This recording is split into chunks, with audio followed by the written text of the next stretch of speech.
O Senhor esteja com todos. Ele está no meio de nós. Proclamação do Evangelho de Jesus Cristo segundo Lucas. Glória a vós, Senhor. Naquele tempo, os fariseus perguntaram a Jesus sobre o momento em que chegaria o reino de Deus. Jesus respondeu: o reino de Deus não vem ostensivamente, nem se poderá dizer está aqui ou está ali, porque o reino de Deus está entre vós. E Jesus disse aos discípulos: dias virão em que desejareis ver um só dia do Filho do Homem, e não podereis ver. As pessoas vos dirão: ele está ali, ou ele está aqui. Não deveis ir, nem correr atrás. Pois como o relâmpago brilha de um lado até o outro do céu, assim também será o Filho do Homem no seu dia. Antes, porém, ele deverá sofrer muito e ser rejeitado por esta geração. É palavra da salvação. Glória a vós, Senhor. Meus irmãos e irmãs, que bela oportunidade para uma boa catequese sobre estas realidades que chamamos realidades últimas da história, realidades últimas da nossa existência, realidades últimas que todos os domingos confessamos no credo. Aliás, confessamos tantas verdades da nossa fé no credo, mas nunca prestamos atenção. O tema, pois, da palavra de hoje nos fala sobre aquela parte em que confessamos que o Senhor de novo há de vir para julgar os vivos e os mortos. A liturgia desta temporada, conduzindo-se para o final do ano litúrgico, vai nos tangendo nessa direção. Não é, como diz aqui no trecho, que já sabemos o dia, a hora da consumação, mas para nós pautarmos nossa conduta, nosso espírito. Antes de tudo, pois, uma verdade fundamental que nós precisamos ter sempre presente. Ainda que deverá acontecer uma plenitude da obra da salvação, que nós chamamos de o julgamento final, que deve ser alguma coisa tão gloriosa, longe de nos meter medo. Antes de acontecer este episódio final, que será então a culminância da obra de Deus, a palavra nos ensina que esta realidade divina, superior, eterna, ela já está em nós. Ela já está, como diz Jesus, no meio de vós. Sim, porque a história da salvação, ela iniciou, está tendo uma continuidade e haverá uma consumação. Mas nós já estamos vivendo. O reino de Deus já está no meio de nós. E o homem e a mulher de fé conduz sua vida em base a esta verdade, que é uma verdade, digamos, realista, porque acontece mesmo, e é também uma verdade altamente confortante para o coração, para a alma. Esta de que o reino de Deus já está no meio de nós. Faz-nos entender, portanto, a presença do Espírito de Deus, Espírito Santo, ou se quisermos, a presença da sua graça, ou se quisermos, a presença da terceira pessoa da Trindade em nós, como ouvimos na primeira leitura, ali intitulada Sabedoria.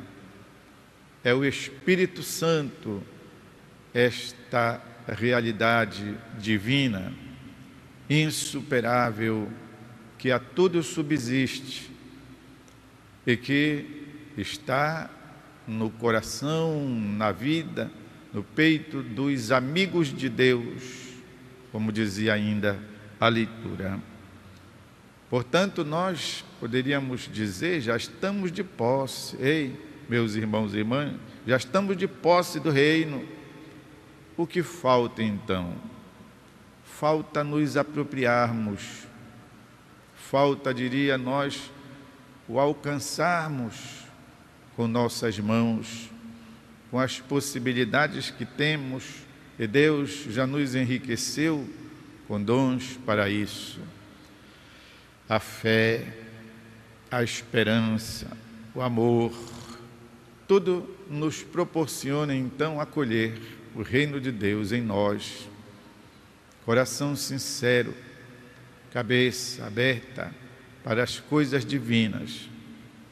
E não poderá faltar um certo ir nos desapegando tanto, assim diria, dos ossos, em que muitas vezes não queremos largar a custo nenhum. E que, isso sim, esses não nos trarão a vida. Poderão trazer-nos, pois, determinada satisfação e depois o vazio, porque então a nossa vida, à medida em que nós vamos amadurecendo, também no sentido da fé, nós vamos querendo algo novo, algo melhor, algo mais profundo, algo mais duradouro, e que nós sabemos só o céu tem condições de nulo doar. Portanto, reativar a nossa fé.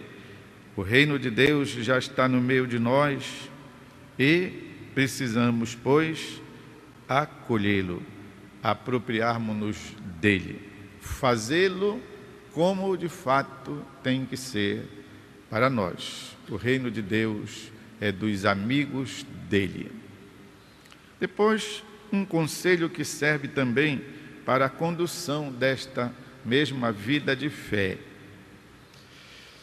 A vida espiritual é alguma coisa que a gente também pode comparar com a força humana.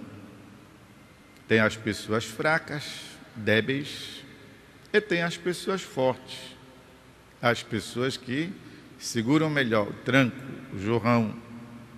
Como na vida física, não peça para uma criança carregar nas costas uma saca de cimento, nem para o velhinho, não tem condições.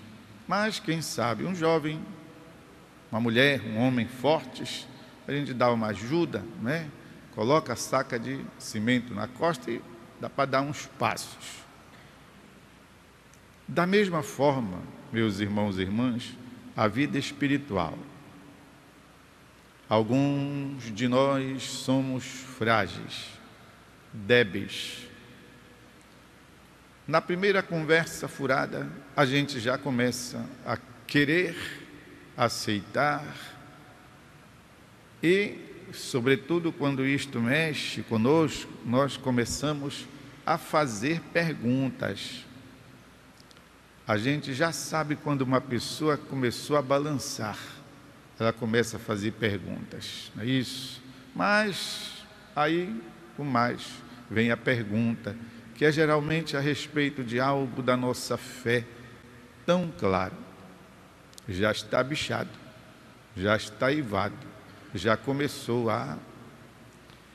E sobretudo quando estas coisas dizem respeito a alguém que esteja influenciando a gente, alguém que fez uma experiência diferente da nossa fé e que começa a divulgar, a espalhar, e nós ouvimos, sabemos, e vamos indo nessa conversa. Não, precisamos perseverar. O apóstolo São Paulo diz para Tito e para Timóteo, quando começarem a ouvir coisas diferentes destas que estão escritas aqui no Evangelho, é para tapar as orelhas e para distanciar-se, porque tudo aquilo que é da nossa fé, a verdade de Deus, está escrito aqui. E diz o apóstolo que se porventura for um anjo que venha te dizer coisas diferentes, você pode jogar água benta e empurrar. Sai daqui, Satanás. Porque, diz o apóstolo São Paulo, pode ser que seja um enviado do inimigo que venha para perturbar a sua fé. A nossa fé está contida no Evangelho e sintetizada no Creio em Deus Padre, que, como eu já disse, todos os domingos nós recitamos. Portanto, temos que permanecer ancorados na palavra. E tudo aquilo que for dubiedade, para lá, para cá, sim, não vem de Deus. Porque a verdade de Deus nos é dada na seriedade da própria palavra, na síntese do Creio em Deus Padre e no ensinamento autorizado da nossa Igreja.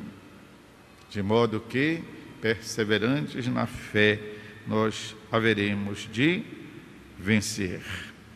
Isso tudo está aqui no tema do Ele está aqui, Ele está ali, diz Jesus. Não deveis ir, não deveis correr atrás. O Filho do Homem é maravilhoso, diz Jesus, e Ele então é que conduzirá o brilho da história do início, quando Deus criou todas as coisas, até o seu final, quando Ele vier, como diz no Apocalipse, a esposa chama o marido, vem, e ele responde, já estou chegando, só mais um instantinho. Assim é, pois, a culminância da história, e o Senhor reinará de modo absoluto. Meus irmãos e irmãs, tudo isso nos foi alcançado pelos merecimentos de nosso Senhor Jesus Cristo. Como aqui no finzinho, no último versículo, o evangelista São Lucas coloca na boca do Senhor: antes, porém, o Filho do Homem deve sofrer muito e ser rejeitado por esta geração. O sofrimento de Jesus é o símbolo, é o selo do seu amor verdadeiro por nós. Vamos fazer um instante de silêncio para interiorizarmos mensagens divinas em nosso coração.